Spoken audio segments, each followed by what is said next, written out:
Welcome to Real Flix Reviews, like a book club for people who hate reading. This month we're doing grab bags, so I picked the movie Pale Rider, made 1985, and we're doing MacGyver 2016, Season 1, Episode 1. And this week we have Jonathan Charney, James Stevens, and Ryan Preston.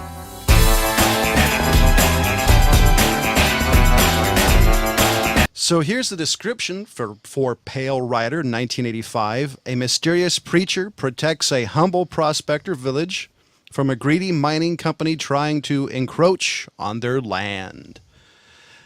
So I'm going to give this movie straight out a 5 out of 5. Wow. I first saw this movie in the early 90s and have kind of loved it ever since. So what about you, James?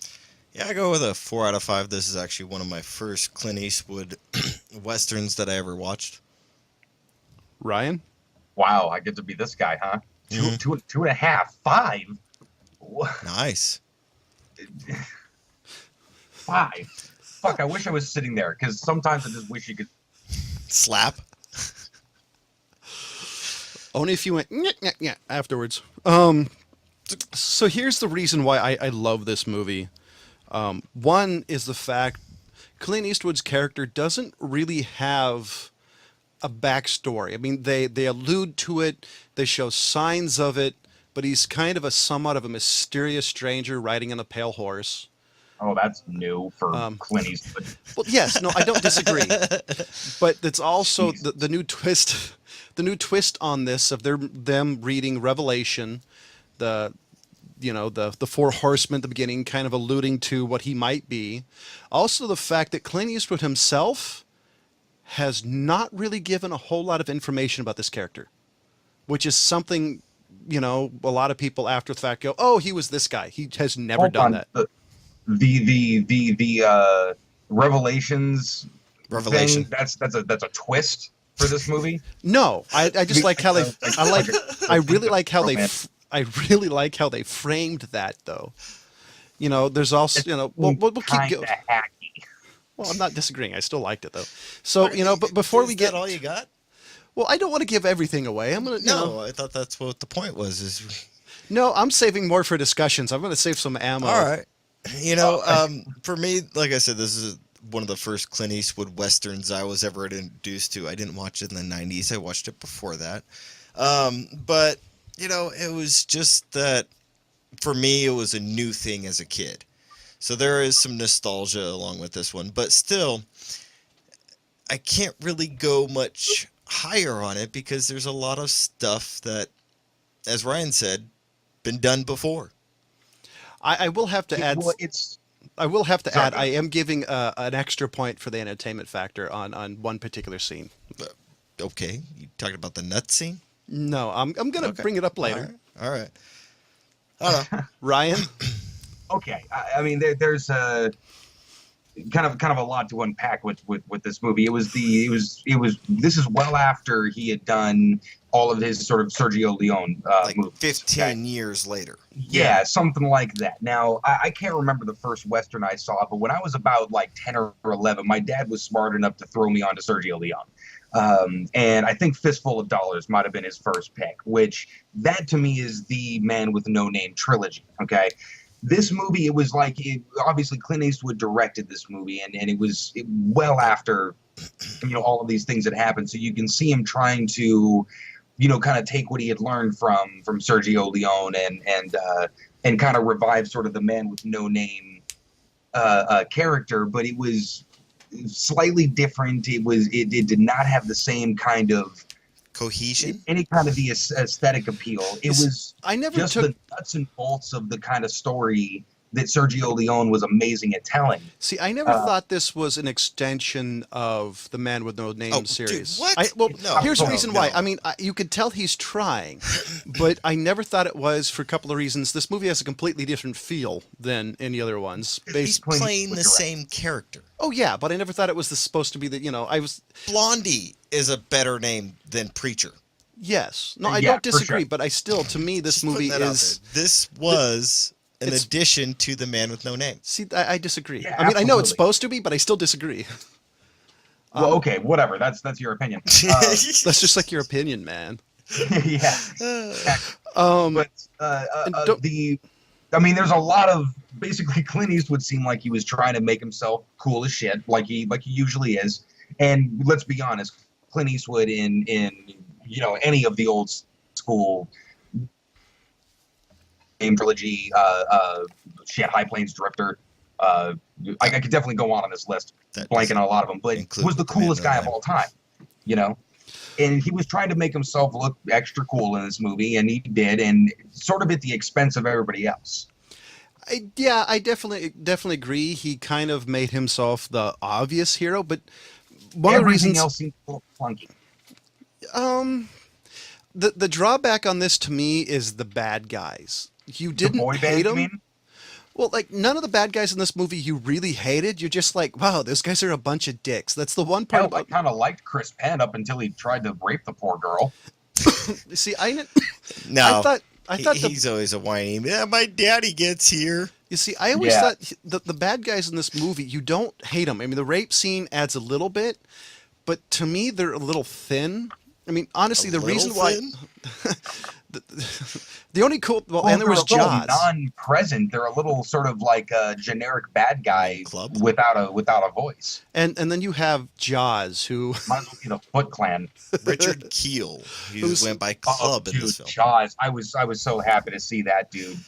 I love that. I love that guy. So one of the reasons I give this movie such a high rating is the ending scene. Period. It's one of my all-time him favorite. riding shootouts. away. No, like the whole She's praying. the battle scene. You know, Seriously?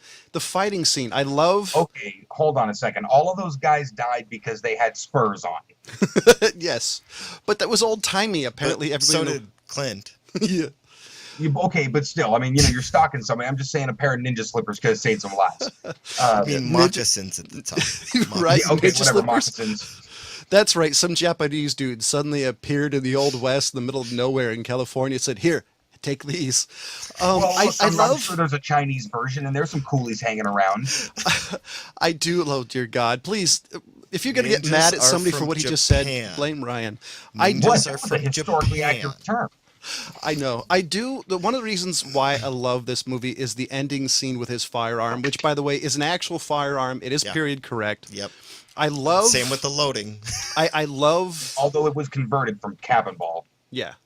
I love the approach to it. I love that right there. To me, added an extra element with just the way he did it. Even though you're unloading the cylinder, putting it back on, the bozo should have shot him.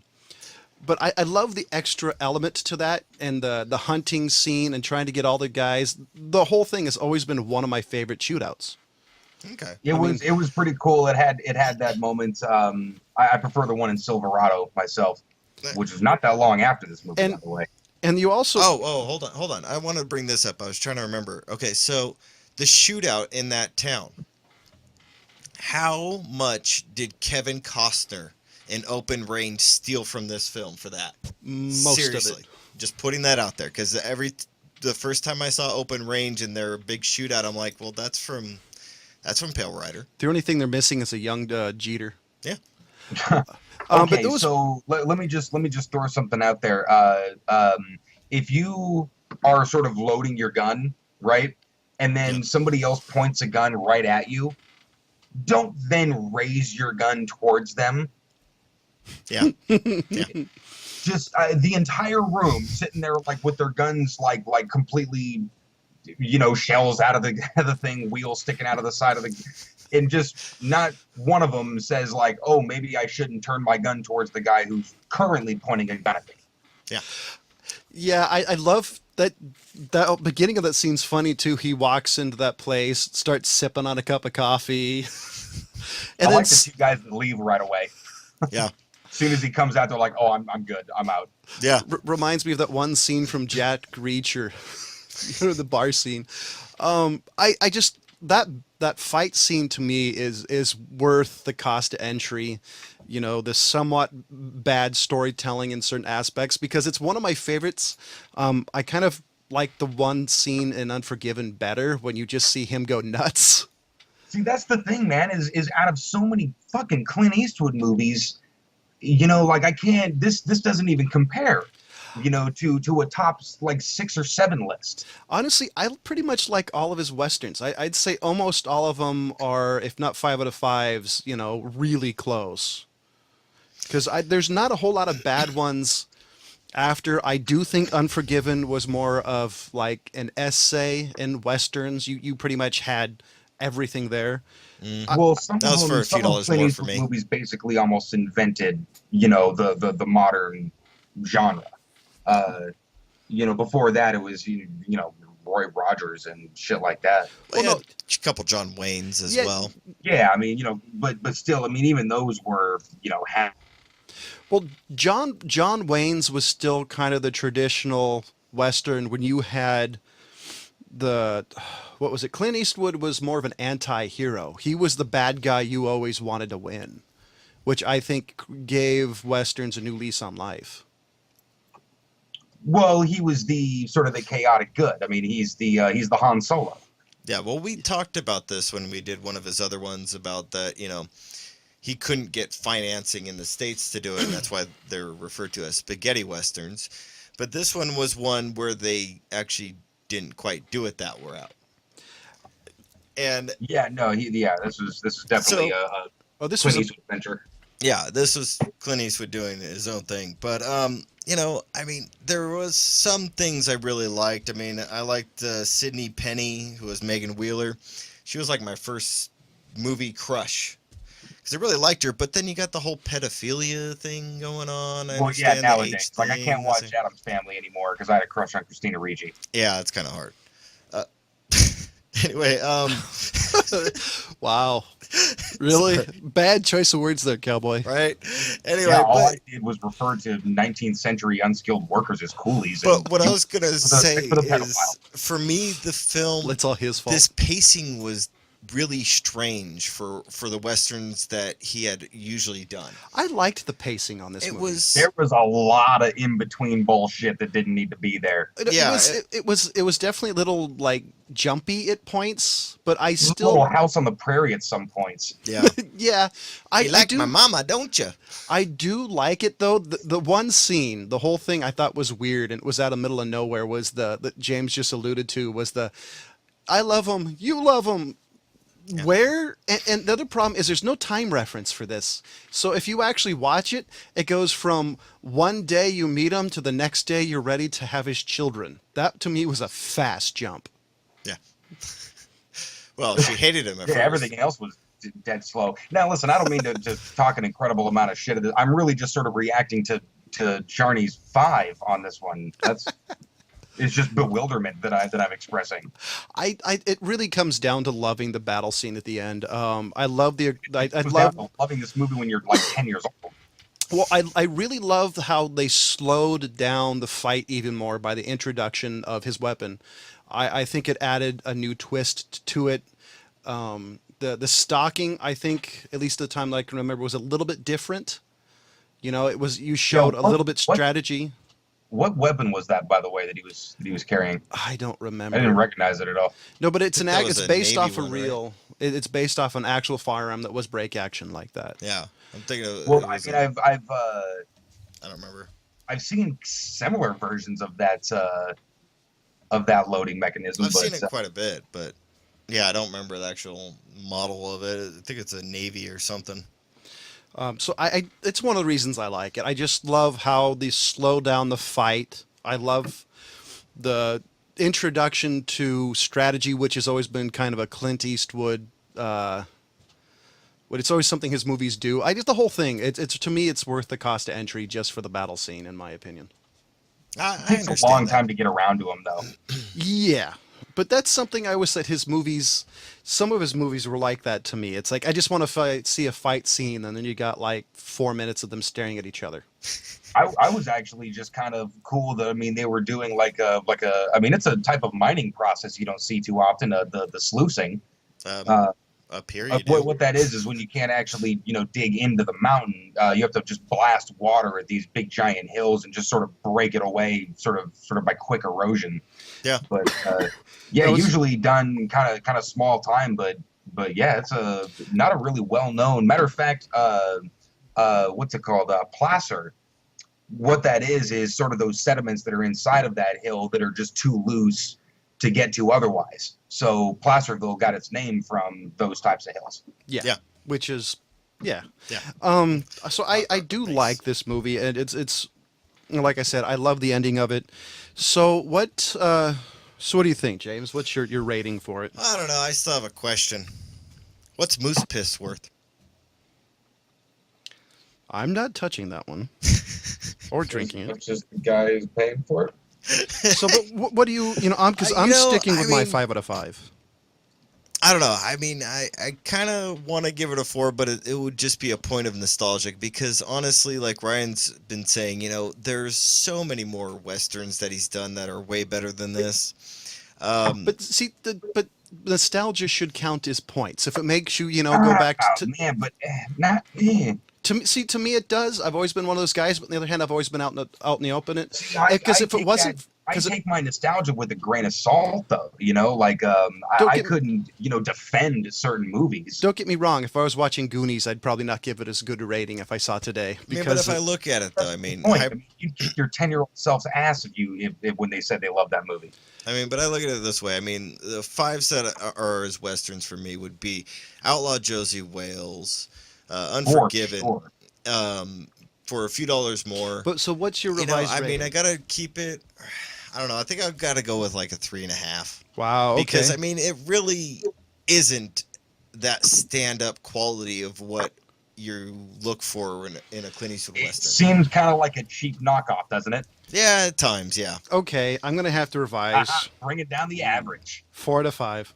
You got him down a point. So what I give it a whole half a point just because of the boy band situation. I thought that shit was hilarious. So what do you give it? You still stick to your 2.5? Yeah, absolutely. Those dudes were wearing matching costumes, man. I can't give this. I wanted to talk more about that, but we're definitely running out of time. So, ladies and gentlemen, we do have a Facebook page. Is there a movie you'd love us to do? Please let us know. And the other thing is we do have an audio podcast. You can just check us on Podbean, Stitcher, iTunes, and more. And we did MacGyver 2016, Episode 1, Season 1. And since I'm the giant MacGyver fan, I'm going to go first. No, you are not. Okay. No, so please. I'm assuming Ryan didn't watch it, right? I'm sorry, I didn't. Well, no, don't be sorry. Please, don't be sorry. Oh, I really wasn't. I actually was thinking about watching it before, and then I read the description, and I was like, oh, no. You've got to watch it. This sucked. I'm literally one of the biggest MacGyver fans out there. No. Okay, I forfeit. John, go ahead. I was expecting him to like this. Oh, no. Don't get me wrong. I was legitimately excited for it. The number one annoying thing was the After Effects overlay of explaining what the fuck he was doing. Oh, my God. That was part of the fun of MacGyver, was him. Sometimes he would narrate what he was doing, but only if it was necessary to the story. He just kind of mix shit and do things. Oh, my God. But because of Mythbusters, you have to explain everything? And then you come up with a vague idea of where you got the Phoenix Foundation, which, by the way, is not canon according to the fucking original movie TV show, which, by the way, didn't have a canon to begin with because it jumped so much. There's canon for MacGyver? Yeah. Yes, believe it or not, there is. The wow, problem. I love the fan club. The problem with the MacGyver TV show in the 80s, like 99% of all TV shows in the 80s, they didn't stick to their story. So MacGyver's backstory jumped around a little bit depending on which season and which episode you were watching. This sucked. And you had the dude from CSI. Oh, yeah. Seriously. Nick Stokes. So you had a character who was pretty much the lone wolf type of character who didn't need anybody, but apparently he needs a roid rage handler. Dude, he is not that roided, man. Well, you know what I mean. Ripped, dude. He's got moves. Well, you had MacGyver who was skinny. Sorry, Nick, but you do. You had MacGyver who was skinny, and this dude who's obviously big. There's no fucking hand. I'm sorry. I'm gonna watch a couple of more episodes, but no, this is nostalgia. This is paying for nostalgia because I loved MacGyver the TV show, but watch Richard Dean Anderson. This new kid sucks. So my whole thing is, like you were saying, where he's narrated and everything. For me, it was just like, I get it. You're MacGyver. And that's really what it came up to me. And I got really bored with it. By the way, why do you have- humor, the comic relief was Nick Stokes, Right? with really cheesy and lame lines. Wait, hold on. Really bad. Another question. Why do you have to introduce MacGyver? Is there nobody who's never seen it? Or no, It's something? on cable at least a couple of dozen times a day. The other thing, the CGI, really unnecessary. And poor, there was Really one. unnecessary. There was one CGI explosion that literally the looked truck. like. Oh my God. It looked like it was a stock effect. Yeah. So I'm giving it. If you watch it, don't expect good because you won't find it there. Yeah. And so yeah. James, what's Don't waste your time. next week's your pick? So what are you So, picking? we've already done Equilibrium, right? I think so. I don't pretty sure we remember. did. I don't remember if we did. But, so that one was one of the things that sold me about Kristen Bale playing Batman. So we're doing the other film that was going to be his alter ego that sold me on it of Bruce Wayne. We're doing American Psycho. Yeah, you do, man. Shit, you put those two movies together? Yeah, Yeah. totally. Yeah, I That see was why what they- sold me why on they Kristen immediately Bale thought of being him. Batman. Thank you for not picking the machinist.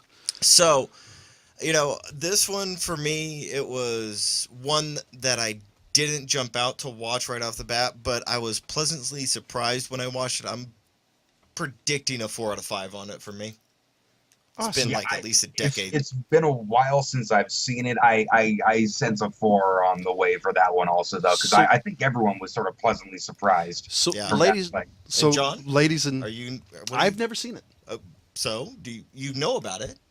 I'm actually I'm honestly You're waiting reserving? for I'm reserving for right. judgment because I've heard good and bad, mainly bad. So this is something I'm waiting to see because Okay. I know a lot of people who thought this movie was disgusting. Okay. So ladies and gentlemen, called I pussies. gave Pale Rider a 4 out of 5. James gave it a 3.5 out of 5. Ryan gave it a 2.5 out of 5. Next week is American Psycho. As always, thank you for watching. Goodbye.